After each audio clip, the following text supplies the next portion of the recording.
everybody! Welcome to Hey We're Talking. It's me, Scotty D. Got Derek J. Tant and Bob Peel in the house. Yeah, exactly. Hey everybody, it's Hey We're Talking. It's Derek Tant here, and we've got Mr. Bob Peel and Scotty D. I missed Bob's drop though.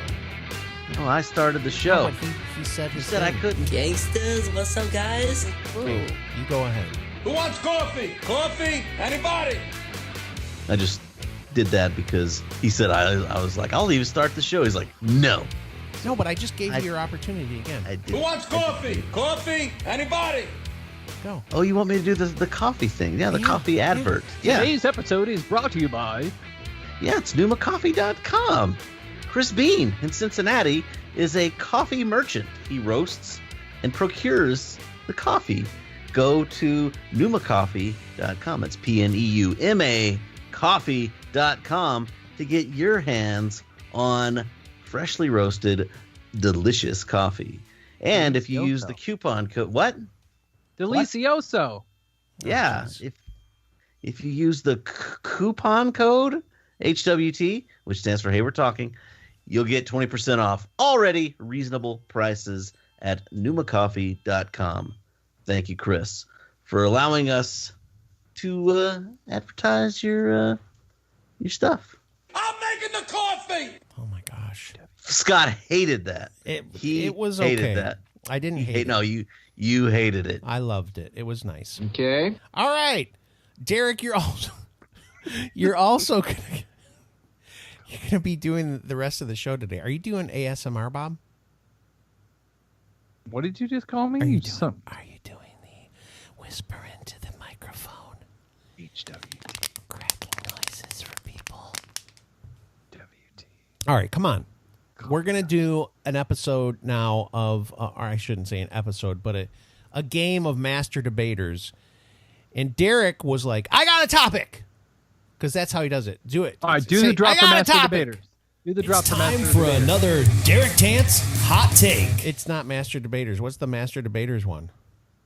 We don't have one. That's the point. Shit, Derek. Exactly. It's got to be something like, welcome to Master Debaters. Oh, my gosh. What's with the tapping? What does that mean? That was a drum roll. No. What does that one-handed mean? drum roll. No. You trying to imply something? No, it's a one-handed drum roll. Okay. Oh, my gosh. All right. Sorry, Mom. Man. All right. We're going to do it. Bob will spit his water all over his computer. Master Debaters. Derek, give us the topic. So Bob and I are going to we should tell everybody what this is. We're going to debate a topic. Derek didn't tell us what it is. One of us is going to have the pro, one of us is going to have the con. And that's basically it. And then Derek just decides we say there's a winner, but who knows who won. It's not even a pro or a con. It's like, here's the thing. I'm going to, it's either this or this. Yeah. What was it last time? It was like McDonald's fries or Burger King fries. Yes. And I clearly won, but it was bias. You got the crappy end of the stick. That's part of the problem. Okay, go ahead. And that happens. Okay. Yeah. So let's talk about spirit. Let's talk about whiskey or spirits. Oh, boy. Okay. Yeah, spirits. All right. All right. I like the bourbon. Yeah. Okay. But there's a ton of other stuff out there. Right. So what would you rather have? Just bourbon or the field? Oh. He's saying you have to choose. If you were going to be the bourbon guy, you have to make an argument for just having bourbon available to you or all the rest of the spirits that are available. Yeah. So who gets what? So I'm going to say, Scott, you take bourbon. Okay. And Bob, you can take everything else. You get the rest of the field. He's going to win. There's no doubt about it, but go ahead. Are you sure? Yeah. Okay.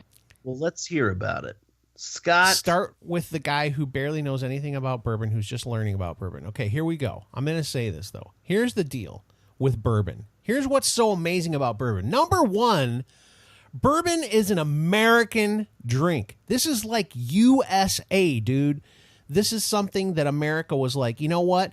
We're in Kentucky. We're going to do, there's literally I don't even know exactly what the rules are, but there are rules on how you make bourbon, okay? Like you have to have a certain amount of each thing in it.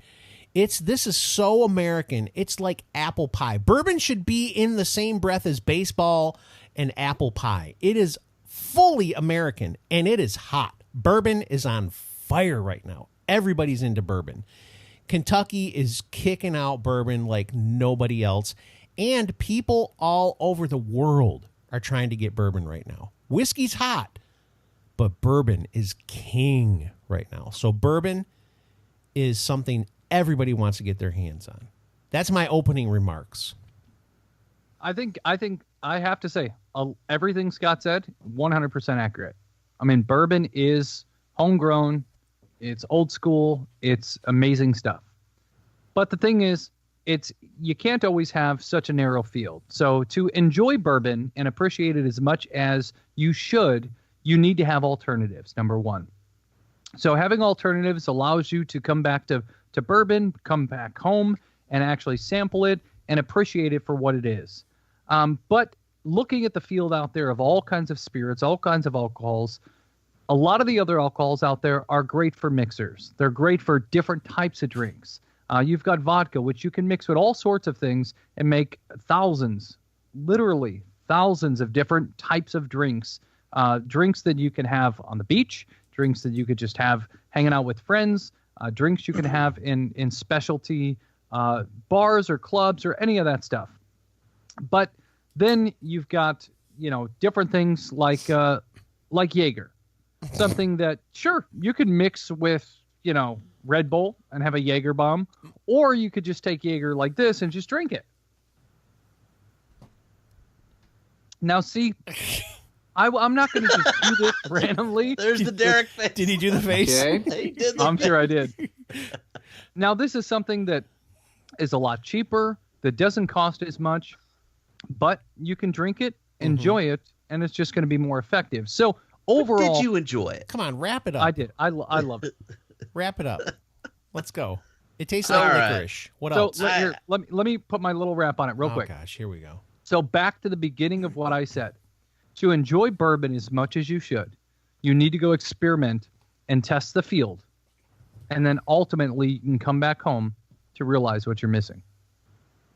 I don't even know what that means, but I am actually not feeling either one of these arguments. All right. I still have stuff to say. I know. All right. Let's. Are you picking a new topic halfway through? No. I want to hear the meat. I want to hear the meat of your argument, Scott. Talk about bourbon itself. Don't tell me that it's hot. Don't tell me that it's on fire. I want you to talk about how good it is. Tell me about bourbon. Well, I would just like to say part of the thing that Bob is using as like kind of the basis for his argument of all these extra spirits that he would say, are good for mixers and stuff like that. He's right. But have you noticed, first of all, there are plenty of drinks made with bourbon. Have you heard of an old fashioned? Hello? Talk about America again. Frank Sinatra, people like that, loving those things, right? Mixing stuff with drinks, to me, the thing that's so great about bourbon is you can really enjoy a bourbon neat. You can have it just the way it is. You don't have to put a bunch of crap into it to make it taste better. Vodka, on the other hand, part of the reason people like vodka is you can basically put anything you want in vodka because it's not a very super strong taste to it. It's something that's just there to kind of get your buzz on and mix it with whatever you got going for you. Bourbon has so many distinct tastes. Even though there are so many bourbons, they each have a unique profile. The oak, the spice, the caramel, the vanilla, all those things really come out in bourbon. And that's why people are so excited about it. That's why people love it so much. Not to mention that it's a good old American brew, and I love it. Love it.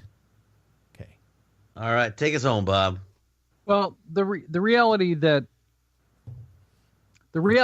you're here. not everyone is going to like bourbon or whiskey or scotch or any of that other stuff. So not every single person out there is going to like bourbon, but the rest of the field out there it's catered to all types of individuals. So now they've got vodka that's got different flavoring in it, and they've got all kinds of other stuff out there that will really allow more people to come in and enjoy different styles of drinks, and ultimately could lead back to bourbon for some of them. So the thing is, obviously there's a different process from making bourbon to making vodka or tequila, which is extremely popular here in the United States. True. Which there are tequilas that are distilled here in the United States and of course elsewhere. Yep. But the reality is the field out there is great because it gives you a huge variety. Now bourbon's got that great variety as well, but the thing is, we all know that not everyone's gonna. If somebody doesn't like a style of bourbon or whiskey or any of that stuff, they're not going to go near it. But the field out there with vodka and tequila and gin and everything else, you're going to wind up seeing a lot more people come to those things and be able to enjoy them. Okay, Derek, you just got to you got to make a choice here, because this is we're repeating ourselves here. Let me critique a little bit. All right, It's time for another Derek Tant's hot take. I liked your second time around, Scott. I really did. Because you really hit on what's great about bourbon and why it's like a lot of people's favorite whiskey. But Bob, you kind of talk about like there's so much variety, but the one you hit on was vodka. Who cares about vodka? It's like, well, you personally may not like vodka, but obviously it's a huge thing out there. It's huge, but it's like, you could have hit on Scotch, you could have hit on Irish whiskeys. That's true. You could have hit on Jack Daniels. But I was staying away from the whole bourbon whiskey kind of thing. Whiskey, bourbon is distinct from. I mean, there are all the different whiskeys are, and I think that's maybe where you slipped, Bob, because you could have convinced you might have could have convinced me to step away from bourbon if you mentioned certain scotches or like a really good gin and tonic, but ultimately I'm gonna have to go with Scott on this one. And I didn't think it was gonna happen, because you could have said, hey, who needs bourbon if you've got Jack Daniels or Michter's or Lafroig or anything like that, but he did base a lot of his argument on vodka, which I thought was a big misstep. It may have been, but vodka is a huge, monstrous business for girls, and they've got vodkas now. Chicks love vodka. All different flavoring that bring a lot of other people to it that wouldn't typically drink it. So, and tequila, obviously, that's extremely popular. So, but who's also selling? Who's selling vodka? It's distilleries who are waiting for their bourbon to mature. True. It's true. So they're trying to sell something in the meantime. Yeah. It's like, let's sell some vodka or some rum or some gin. Well, I'm just a failure. While the real stuff, the whiskey, the bourbon. See, you got put in a bad place because you would probably have a lot of good things to say about bourbon. I got an unfair advantage. No, it's okay. It's okay. I mean, that's part of Master Debater. Even if I don't agree with it, I honestly think that I think Scott won narrowly, but I think that the way I structured this, bourbon versus every other spirit, including whiskey, I think that had you maybe had a few minutes to think about it, which you didn't. No. You probably could have crafted a really good argument and convinced me. But yeah, and I just try to. I don't know. In my brain, it's one of those things like when I say I'm a bourbon and whiskey drinker, it's in the same. It's in the same pocket. It's in the same feel. So it was kind of in same with Scotch. So it was kind of tough to separate that. But now in retrospect, I go, oh yeah, I easily could have separated. Now, if I would have said whiskey versus the field, then it'd have been no contest. But I did say bourbon. Bourbon specific. He did that on purpose. He set me up for success. He set me up for success. And plus, again, you just learn. I said bourbon. I said that was actually setting Bob up for success. If I would have said just whiskey. If I would have given you all whiskey, Scott, that would have been setting you up for success. So I set Bob up for success, but you won, Scott. Wow. Well, I'm not a very good debater. Part of the I'm thing not a about, master at it like Scott. Whatever. He is definitely a master debater. Scott, you are a master debater. Part of the thing about bourbon that probably the reason I was passionate about it, even though I don't know anything about it, is because of its USA! USA! USA! it's the American thing. I listen, I take a lot of pride in my country. So I like America a lot. So there you go. Bourbon I'm is an glad American. you clarified that. Bourbon is Folks, American, and I love it. I don't know what day we're on. I don't know what day It's we're Friday. recording. But Friday. Okay, it's Friday the 21st. No, it's March 1st. The 1st. I don't know what it is. Declare it as Scott is American and he loves America. I do love America. I love Scotland too, though, because I have Scottish roots. So there you go. But I have not conquered the Scotch thing. The one time I tried Scotch, I was like, oh gosh. What did you try? Scotch, you mean? It was a long time ago, so I have not revisited it. But the thing is, get a bottle I know of this. I know. Which is Everybody says Glenlivet. that. Yeah. Okay. And 12 year. To me, it's a single malt Scotch. To me, it's one of the most mild, easiest to drink. I had to put this back because I was drinking glass and glass, and I'm like, oh my gosh, this stuff's so good. Stop. So You gotta stop yourself. I don't know, Derek. I think you're a fan of this stuff too, but I would say He likes if you're Lefroy. no, I like the Isla scotches. I like the peaty, smoky, salty bombs. Those are my favorite. I don't like the light, honey, buttery. to me that's scotches. a great beginner Scotch. I still want to get some Lagavulins 16 year, but I don't have like $95 for a bottle. So Yeah. You could go get a but pour one of these somewhere. days.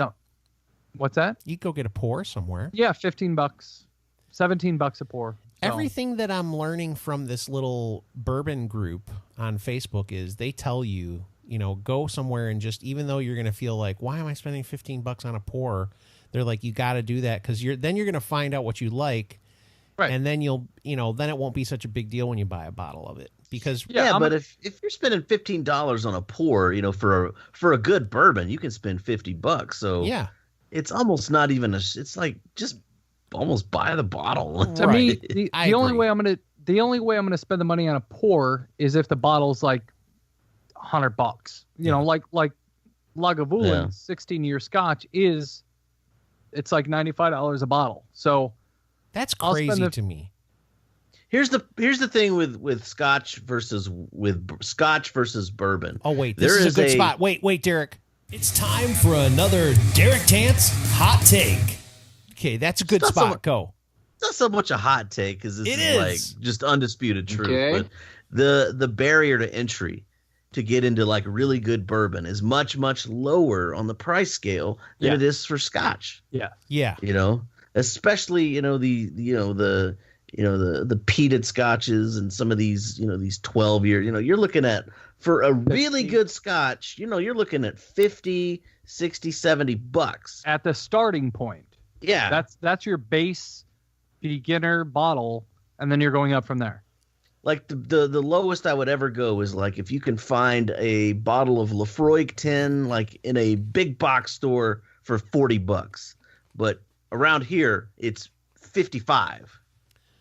For Lefroy. My But light like is for slowly bourbon, I'm you gonna can look get it up and see what it is. you could get a good bottle of bourbon for $20. Whenever Right. you're saying stuff about Petey, by the way, all I can think of is Dumb and Dumber. Our pets' heads are falling off, Petey. Pretty bird, Petey. pretty bird. Scotch tape holding his head on. Oh gosh, you Yeah, should there's get that Petey. there are You killed so many Petey? there's so many great bourbons out there that you There can are. get for $20-$25. Yeah, That in are the really good. $25 to $50 Oh, yeah. range for bourbon, dude, you're set. You're like, you can get all sorts of great stuff. But I will tell you this, having seen the thing that's going on in this little bourbon club thing. I'm sorry I'm talking about it, but I've been thinking about it today because I was reading some stuff. Yeah, tell me. They do these little raffles on this bourbon club, And some of these raffles are crazy. So these people will find stuff that's a little bit harder to find. That's like a big deal. Like, for instance, like Eagle Rare. Have you heard of Eagle Rare? Yes, I've had Eagle. If they find like a bottle of Eagle Rare somewhere, or Stag Junior is another big one that everybody's got. They find these bottles at stores and they're very hard to get. And then they'll say, hey, 10 people, if you send me, $10 each, you're in a raffle for this bottle. Right. So people are doing that like crazy. So finally, the people that are running this thing were like, all right, the raffles are getting out of hand here, guys, because people are making a killing on these things. They're buying these bottles of bourbon for a state minimum, because there are state minimums that you can purchase these for if you find them at the store. They're making a killing on these things. There's bottles of bourbon that I've seen people sell for like $1,800. What are you buying an $1,800 of bourbon for? Yeah. That's insane. They've got Stag Junior at my local liquor store. They got 2 bottles of it. Oh my gosh. For $100 a piece. Can you? Oh, $100 a piece. That's a lot, though. But I mean, that's probably state minimum, I'm assuming. But now it's like they've been increasing the prices on that. They had Weller 107 Antique for how much? $55, and then now they've increased it to $70 for a liter bottle. I know. See, that's another one everybody's trying to get too. Let's start to wrap up here, by the way. Go ahead. Derek, you were talking about Lafroig 10-year. What did you say the price was of it? Locally here, it's about $52. Okay. I've seen it in San Antonio for about $40. Okay. Yeah, they've got it's $40 here. The quarter cask is $54.99. The Lafroig Triple Wood is $60, and the Lafroig 10-year cask strength is $64.99. Boy, I hope if you're listening to this podcast, you actually are interested. Ooh, and then they have a Lafroig Lore. Interesting. $120 a bottle. Or a Lafroig 32-year-old, $1,200 a bottle. Bob, which one of those do you think you're going to try first? Oh, yeah, I'm definitely going the 32-year, 30.